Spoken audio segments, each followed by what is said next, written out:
Make sure you're working on a cool engine, and before starting this job, disconnect the battery like shown here, the negative terminal.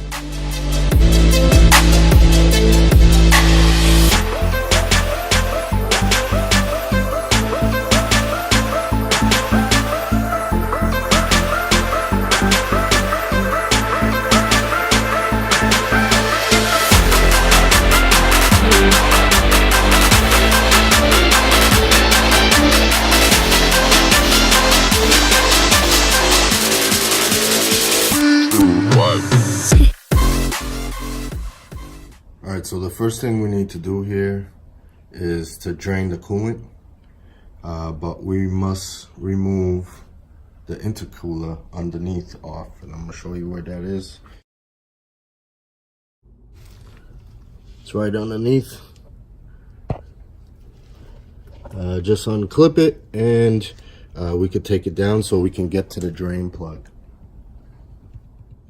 Do the C-clamp on this side and the other side, and look for the T25s bolts. So we're looking at the driver's side of the intercooler now, and we have to remove this bolt and take this circlip off.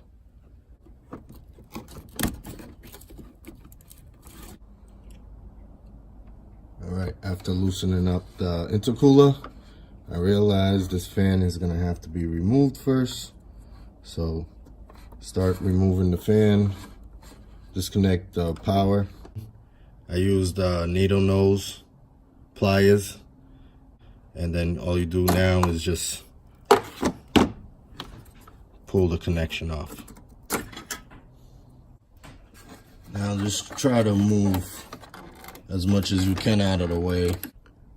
This right here is that one bolt that's holding the radiator fan in place. That's a T25. I just take that off.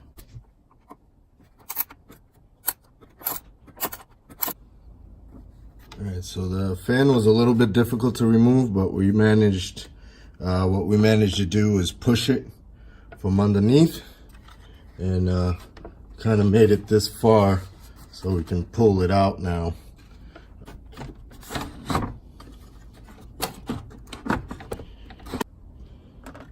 Alright, so we got it really loose. And here comes the fan. Make sure you don't break anything. It's so easy to break these. Now we have more access to take down the radiator. So from just removing the fan, now you can really see where the leak was coming from. It's time to drop this intercooler down. Alright. So what I did was I kept pulling here and it wasn't really effective. So back here is like a part of the intercooler that's like plastic. You just pull on it. And there we go. Right off. And then you just gotta do the other side. And now this should come down now.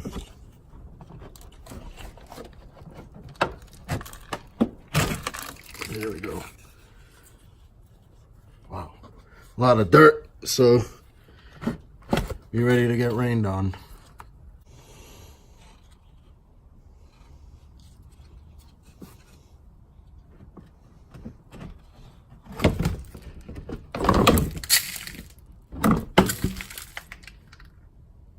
There we go. Down it comes. All right, now we're going to be draining coolant, so let's unscrew the cap.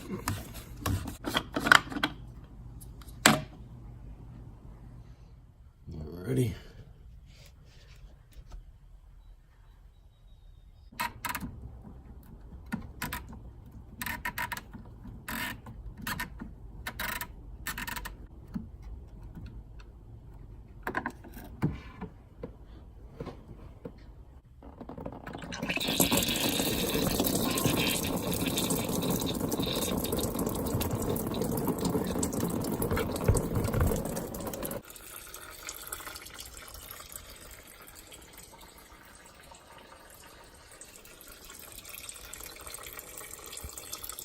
Alrighty, so now we need to take out this radiator.